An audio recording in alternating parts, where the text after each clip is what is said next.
નમસ્કાર, good morning વિદ્યાર્થી મિત્રો. આપણી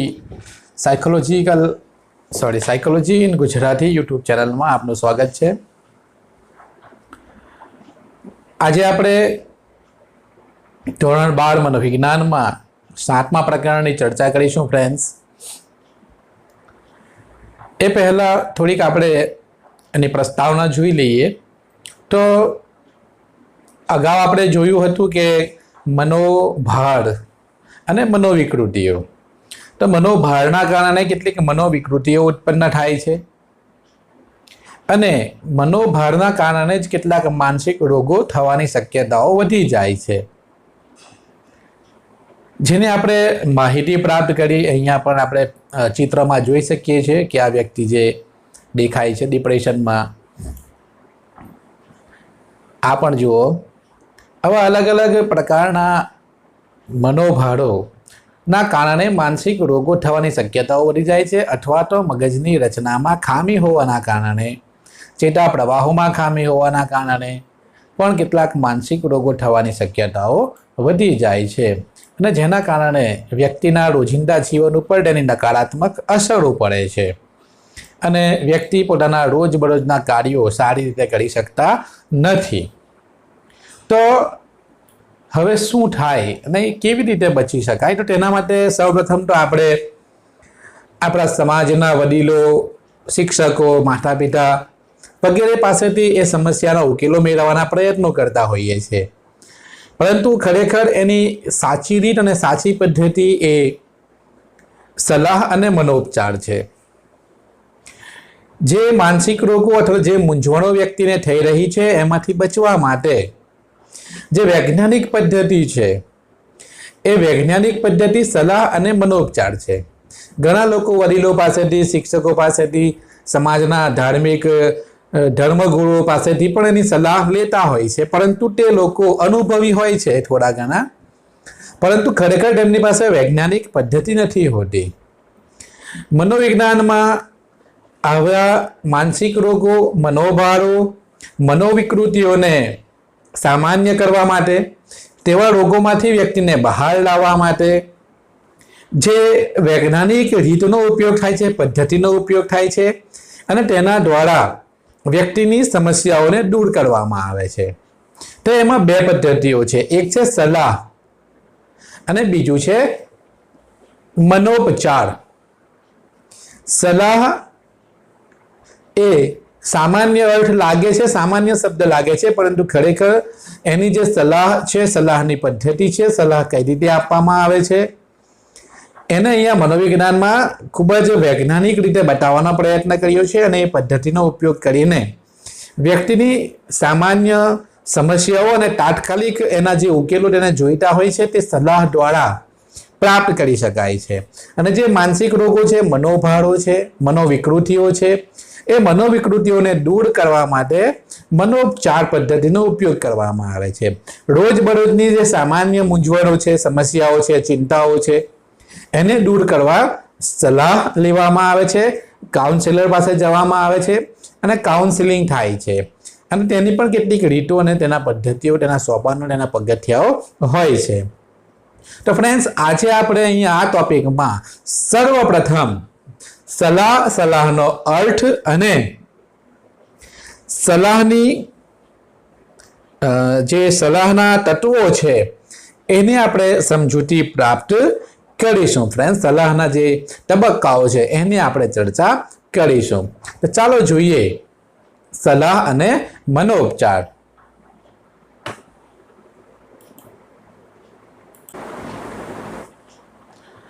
પ્રકરણ નંબર 7, સલાહ અને મનોપચાર. એમાં આપણે સામાન્ય પ્રસ્તાવનાઓ જોઈ કે જે સમસ્યાઓ ધરાવે છે, તો માનસિક રોગીઓ છે તેમને કઈ રીતે સમાજમાં ફરીથી લોકો સાથે કદમથી કદમ મિલાવીને જીવી શકે તે માટે એમને કઈ રીતે ઉપચાર આપવામાં આવે છે, તેમને સારવાર કરવામાં આવે છે. તો એના માટે આ બે પદ્ધતિઓ છે, સલાહ અને મનોપચાર દ્વારા. આજે આપણે જોઈશું સલાહ, સલાહનો અર્થ અને તેની સમજૂતી. સલાહ માટે અંગ્રેજીમાં કાઉન્સિલિંગ શબ્દ વપરાય છે. કાઉન્સિલિંગનો અર્થ છે સલાહ, ગાઈડન્સ, માર્ગદર્શન. સલાહ શબ્દ વિવિધ અર્થમાં અનેક રીતે વપરાય છે. જેમ કે સલાહ એક પ્રક્રિયા છે, બરાબર. તો આજે આપણે સલાહની પ્રક્રિયાને જોવાની છે કે સલાહની પ્રક્રિયા કેવી છે. સલાહ એક વ્યવસાય અથવા તો વિશેષતા છે. સલાહ એક પ્રકારનો વ્યવસાય છે અને એના માટે જે લોકો તાલીમ પામેલા હોય, જે લોકો શિક્ષણ પામેલા હોય, જેમણે સલાહમાં તાલીમ લીધી હોય, સલાહ અને મનોપચારમાં ડિપ્લોમા કર્યું હોય કે પછી ડિગ્રી પ્રાપ્ત કરી હોય, કાઉન્સિલિંગનો કોર્સ કરેલ હોય, એવા વ્યક્તિઓ જ સલાહ આપી શકે છે અથવા સલાહ આપવાનું કામ કરી શકે છે. સામાન્ય લોકોની સલાહ અને તાલીમ પામેલા સલાહકારોની સલાહમાં ઘણો બધો તફાવત હોય છે. માટે જે લોકો સલાહકાર પાસે જાય છે અને સલાહ પ્રાપ્ત કરે છે અને તેમની જે સલાહ છે એ વૈજ્ઞાનિક હોય છે. ફ્રેન્ડ્સ, દાખલા તરીકે પરીક્ષામાં યાદ નથી રહેતું, બરાબર, ઊંઘ નથી આવતી, ચિંતાઓ થાય છે, ખોટા ખોટા વિચારો આવે છે, ઘરમાં ઝઘડાઓ થાય છે, લોકો સાથે આપણે સારા સંબંધો નથી રાખી શકતા. તો આ બધા જે આપણા રોજબરોજના જીવનમાં આવતી જે સમસ્યાઓ છે એ સમસ્યાઓને હલ કરવા માટે સલાહ અસરકારક બને છે. તો ફ્રેન્ડ, સલાહ એક પ્રક્રિયા છે, એક પ્રોસેસ છે અને એમાંથી આપણે પસાર થવું પડે છે. જે લોકો મૂંઝવણ ધરાવતા હોય, જેમને પોતાના જીવનની સમસ્યાઓથી ઉકેલો પ્રાપ્ત કરવા હોય, એ લોકો આ સલાહ પ્રક્રિયામાંથી પસાર થાય છે. એ સલાહ પ્રક્રિયા એક સામાન્ય બાબત છે. ફ્રેન્ડ્સ, સલાહના વિકસેલા ખ્યાલના સંદર્ભમાં સલાહની વ્યાખ્યાઓ પણ આપવામાં આવેલી છે કે સલાહ કોને કહેવાય. તો સલાહ એ વ્યક્તિના મનોવલણો અને વર્તન પરિવર્તનમાં તેને સહાયરૂપ થવાના હેતુથી તેની સાથેના સંપર્કોની શ્રેણી છે. એટલે કે જે વ્યક્તિ મૂંઝવણ ધરાવે છે, જે વ્યક્તિ સમસ્યાઓથી ઘેરાયેલી છે, એને મનોવિજ્ઞાનમાં અથવા કાઉન્સેલિંગની ભાષામાં અસીલ કહેવામાં આવે છે. અસીલ એટલે કે રોગી. એ વ્યક્તિ અસીલ છે કે જે સમસ્યાઓ ધરાવે છે, મૂંઝવણો ધરાવે છે અને તે સલાહકાર પાસે જાય છે અને સલાહકાર એને પોતાની સમસ્યામાંથી કઈ રીતે બહાર આવી શકે વ્યક્તિ, એ માટે એને મદદરૂપ થાય છે, સહાયરૂપ થાય છે. અને એ સહાયરૂપ થવા માટે તે વ્યક્તિ સાથે ના સંપર્કો વધારે છે. એટલે કે રોજ અમુક સમય સુધી તેને પોતાની ક્લિનિકમાં બોલાવે છે, તેની સાથે વાર્તાલાપ કરે છે, તેને સમસ્યામાંથી કઈ રીતે બહાર નીકળી શકાય એના માટેના રસ્તાઓ બતાવે છે, પગથિયાઓ બતાવે છે. અને કાઉન્સેલર અથવા સલાહકાર તે વ્યક્તિને એની સમસ્યાઓ કે એની મૂંઝવણોમાંથી બહાર આવવા માટે મદદરૂપ થાય છે. એને સલાહ કહેવામાં આવે છે અને સલાહની પ્રક્રિયા કહેવામાં આવે છે. આ પહેલી વ્યાખ્યા છે કાર્લ રોજર્સની. બીજી વ્યાખ્યા છે કે સલાહ એ વ્યવસાયી તાલીમ પામેલા નિપુણ, એટલે કે જેમણે સલાહમાં સંપૂર્ણ તાલીમ પામેલી છે, સલાહ આપવા માટે જેને શિક્ષણ પ્રાપ્ત કર્યું છે, ટ્રેનિંગ લીધી છે અને એ વ્યવસાયમાં નિપુણ છે, ઘણા બધા એમને અનુભવો છે અને એમણે વૈજ્ઞાનિક શિક્ષણ પ્રાપ્ત કરેલું છે, તેવા નિપુણ સલાહકાર અને વ્યક્તિગત બાબતમાં સહાય જંગથી, અને જે વ્યક્તિ પોતે સહાય ઈચ્છે છે, મદદ ઈચ્છે છે, કોની? સલાહકારની. તેવી સહાય જંગથી વ્યક્તિ અથવા તો મૂંઝવણ ધરાવતી વ્યક્તિ વચ્ચેનો સંબંધ છે.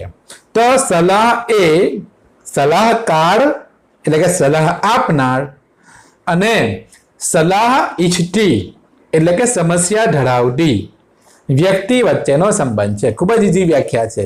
સલાહ એ સલાહકાર અને અસીલ વચ્ચેનો સંબંધ છે.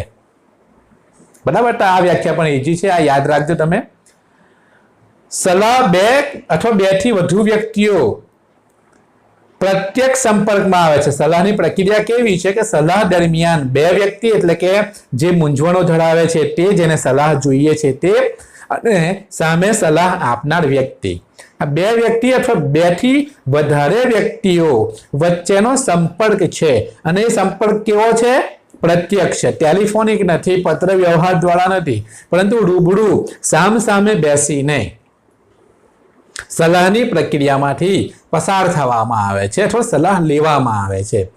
તો જ સાચા અર્થમાં સલાહ આપી શકાય અથવા સાચા અર્થમાં સલાહ મેળવી શકાય, સામસામે રૂબરૂ પ્રત્યક્ષ બેસીને. તો સલાહ બે અથવા બેથી વધુ વ્યક્તિઓ વચ્ચેનો પ્રત્યક્ષ સંબંધ છે, પ્રત્યક્ષ સંપર્કમાં આવે છે. તેમની વચ્ચે આંતરક્રિયાઓ થાય છે, એટલે કે જે કંઈ પણ મૂંઝવણો છે એ જણાવવામાં આવે છે, કોઈ પણ બાબત છુપાવવામાં નથી આવતી. અને જે સલાહકાર છે એ નાનામાં નાની બાબતનું અર્થઘટન કરે છે, ઓબ્ઝર્વેશન કરે છે. જે સલાહ લેવા આવેલ વ્યક્તિ છે એને જીવનને લગતી, એની સમસ્યાઓને લગતા અનેક પ્રકારના પ્રશ્નો પૂછે છે અને એમાંથી વ્યક્તિની શું સમસ્યા છે અથવા સમસ્યાનું મૂળ શું છે એ શોધવાનો પ્રયત્ન સલાહકાર કરે છે. અને વિશિષ્ટ પ્રકારનો સંબંધ સ્થપાય છે. આ સંબંધ અજોડ, અર્થપૂર્ણ અને લાગણી સભર બની રહે છે, બરાબર. અને બંને વચ્ચે વાર્તાલાપ થાય છે અને અસીલ જે સમસ્યાઓ ધરાવે છે તે વ્યક્તિ અને સલાહકાર બંને વચ્ચે એક લાગણીનો સંબંધ બંધાય છે. કારણ કે સામેવાળી વ્યક્તિ જે સલાહ લેવા આવેલી છે એ મૂંઝવણ અનુભવે છે, બરાબર છે, સમસ્યાઓથી ઘેરાયેલ છે, માટે એની સાથે સારા લાગણી સંબંધો બનાવવા ખૂબ જરૂરી છે, જેથી એ વ્યક્તિ પોતાની તમામ સમસ્યાઓ સલાહકાર સામે રજૂ કરી શકે. માટે એને મિત્ર સ્વરૂપે મિત્ર બનાવીને એને પૂછવામાં આવે છે. મોટાભાગની વ્યાખ્યાઓ નિર્દેશ કરે છે કે સલાહની અસર સલાહર્થીના વર્તનમાં પરિવર્તન કે સુધારા રૂપે હોય છે. એટલે કે સલાહ શું છે? સલાહ એ સલાહર્થી કોને કહેવાય મિત્રો? તો જે મૂંઝવણ ધરાવતી વ્યક્તિ છે, જે સમસ્યાઓ ધરાવતી વ્યક્તિ છે, જે માનસિક સમસ્યાઓ ધરાવે છે, જે મનોભાર ધરાવે છે, જે દર્દી છે, જે અસીલ છે, ઘણા બધા શબ્દો છે એના માટે, એને સલાહર્થી કહેવાય, બરાબર, જે સલાહ મેળવવા જાય છે. અને સલાહકાર એટલે સલાહ આપનાર વ્યક્તિ જે તાલીમ પામેલા હોય છે, શિક્ષણ પામેલા હોય છે, જેઓ નિપુણ હોય છે, નિષ્ણાંત હોય છે. અંડરસ્ટેન્ડ? કાઉન્સેલર જેને કહેવાય છે. તો અહીંયા બે શબ્દો યાદ રાખજો. પહેલા તો સલાહર્થી કોને કહેવાય? તો સલાહર્થી એટલે રોગી અથવા તો માનસિક સમસ્યાઓ ધરાવતી વ્યક્તિ, સલાહ ઈચ્છતી વ્યક્તિ, એને સલાહર્થી કહેવાય. તો સલાહની અસરથી સલાહર્થીના વર્તનમાં પરિવર્તન આવે છે, એટલે કે એની સમસ્યાઓ દૂર થાય છે. ઓકે. લેવિસ ઈસવીસન 1970 એક વ્યાખ્યા આપે છે અને તે અનુસાર જણાવે છે કે સલાહની વ્યાખ્યામાંથી નીચેના 3 તત્વો જોવા મળે છે. પહેલું છે સલાહર્થી. મનોવૈજ્ઞાનિક સમસ્યાઓ એટલે કે માનસિક સમસ્યાઓ, મનોભાર, ચિંતા, ડિપ્રેશન કે વિકાસના પ્રશ્નો સાથે આવનાર અને તેના નિવારણ માટે સહાય ઝંખનાર વ્યક્તિને સલાહર્થી કહેવામાં આવે છે, કે અસીલ પણ કહેવામાં આવે છે, અથવા ક્લાયન્ટ પણ કહેવામાં આવે છે, બરાબર. એના માટે ઘણા બધા શબ્દો છે. દાખલા તરીકે વિદ્યાર્થી સમસ્યા ધરાવે છે કે એને વાંચેલું યાદ રહેતું નથી, તો વિદ્યાર્થી શું કહેવાશે? અહીંયા સલાહર્થી કહેવાશે અને તે જશે સલાહકાર પાસે. બીજું તત્વ છે સલાહકાર.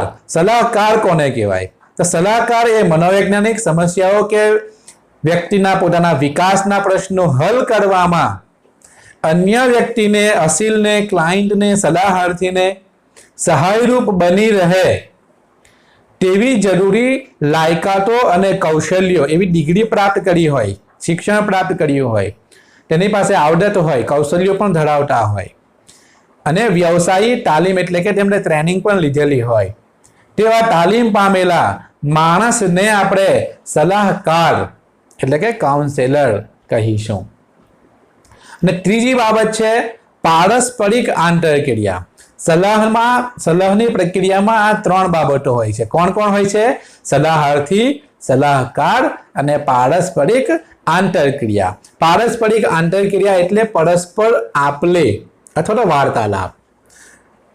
સલાહકાર અને સલાહાર્થી વચ્ચે એટલે કે મૂંઝવણ ધરાવતી વ્યક્તિ અને તબીબ વચ્ચે અથવા તો કાઉન્સેલર વચ્ચે થતી વાતચીતને આંતરક્રિયા કહેવામાં આવે છે, જેના પરિણામે સલાહાર્થીના વર્તનમાં કંઈક પરિવર્તન થાય અને સલાહકાર સાથે વાતચીત કરવાથી, ચર્ચા કરવાથી સલાહકાર એને એવા ઉપાયો બતાવે છે જેના કારણે વ્યક્તિની મૂંઝવણ, વ્યક્તિની સમસ્યાઓ ઓછી થાય અને સમસ્યામાંથી બહાર આવવાનો તેને માર્ગ મળી જાય, રસ્તો મળી જાય અથવા તો પોતાના વ્યક્તિત્વનો વિકાસ કરવા માટેના એને રસ્તાઓ પ્રાપ્ત થઈ જાય અથવા જે સમસ્યા સાથે વ્યક્તિ આવી છે એ સમસ્યા દૂર કરવામાં જે મદદરૂપ થાય છે એ સલાહકાર વચ્ચે જે આંતરક્રિયાઓ થાય છે તેનાથી વ્યક્તિની સમસ્યાઓ દૂર થાય છે અને એના વર્તનમાં થોડું ઘણું પરિવર્તન આવે છે. તો તેને પારસ્પરિક આંતરક્રિયા કહે છે. અહીં બંને વચ્ચેનો સંબંધ મહત્વનો બની રહે છે. જો સલાહ લેવા આવનાર વ્યક્તિ પોતાની સમસ્યાઓ છુપાવશે તો એને યોગ્ય સલાહ પ્રાપ્ત થશે નહીં અને તેનો યોગ્ય ઉકેલ પણ એને મળી રહેશે નહીં. માટે તેને પોતાની સમસ્યાઓ A to Z બધી સમસ્યાઓ જે કંઈ પણ મૂંઝવણ હોય, જે બન્યું હોય એના જીવનમાં, એ તમામ બાબતો સલાહકાર સામે એને રજૂ કરવી પડે છે. આમ સલાહ વ્યક્તિને તેના સામાજિક પર્યાવરણમાં રચનાત્મક ભૂમિકા ભજવવામાં મદદરૂપ થાય છે. રચનાત્મક ભૂમિકા એટલે કે વ્યક્તિના જીવનમાં પરિવર્તન લાવવા માટે સલાહકારની ભૂમિકા મહત્વની રહે છે અને બંને વચ્ચેના વાર્તાલાપની ભૂમિકા પણ મહત્વની રહે છે. તે વ્યક્તિને તેનામાં રહેલ સુષુપ્ત શક્તિનો મહત્તમ વિકાસ કરવા પ્રેરે છે. એટલે કે વ્યક્તિમાં જે મૂંઝવણ ધરાવે છે તે વ્યક્તિ પાસે અનેક પ્રકારની આંતરિક શક્તિઓ છે, સુષુપ્ત એટલે કે છુપાયેલી શક્તિઓ છે. એ શક્તિઓ ખીલવવામાં, એ શક્તિઓ બહાર લાવવામાં સલાહકાર એને મદદ કરે છે. જેમ વિદ્યાર્થીઓમાં રહેલી અનેક પ્રકારની સુષુપ્ત શક્તિઓ, જેમ કે સંગીત વગાડવાની શક્તિ, ગાવાની શક્તિ, ચિત્રકામ કરવાની શક્તિ, નાટક કરવાની શક્તિ, અભિનય કરવાની શક્તિ, તો શિક્ષકો સલાહકારનું કામ કરે છે અને વિદ્યાર્થીઓમાં રહેલી શક્તિઓને બહાર લાવવા માટે એમને પ્રેરણા આપે છે. એવી જ રીતે સલાહકાર પણ જે અસીલ છે, દર્દી છે, સમસ્યાઓ ધરાવતી વ્યક્તિ છે, એનામાં રહેલી છુપી શક્તિઓને બહાર લાવવાનું કામ કરે છે. તો ફ્રેન્ડ્સ, અહીંયા આપણે આટલું જ રાખીએ. સલાહના સોપાનો બીજા વિડીયોમાં જોઈશું. આજે આપણે જોયું સલાહનો અર્થ અને સલાહની વ્યાખ્યા અને તેની પ્રક્રિયા અથવા તેના તત્વો. તો આટલું તમારે હોમવર્ક કરીને બતાવવાનું છે જ્યારે પણ તમને સમય મળે ત્યારે. ઓકે, આવજો. Thank you.